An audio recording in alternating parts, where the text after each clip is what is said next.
ત્યારે સરકાર સમક્ષ માંગ કરીએ છીએ કે બેક ટુ ટાઉન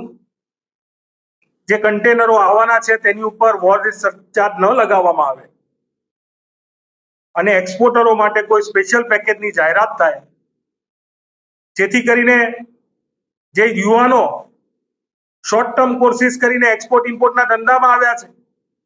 તે બરબાદ ના થાય, આપણા ગુજરાતનો ગાર્મેન્ટ ઉદ્યોગ બરબાદ ના થાય,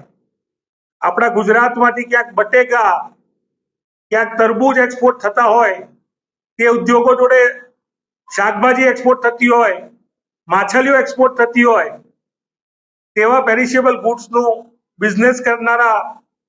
લોકો બરબાદ ના થાય તે દિશામાં સરકાર તાત્કાલિક કોઈ નક્કર પગલાં લે, નહીં તો આવનારો સમય એ ગુજરાતના એક્સપોર્ટરો માટે ખૂબ વિકટ હશે, ચિંતાનો પ્રશ્ન હશે અને આ ચિંતા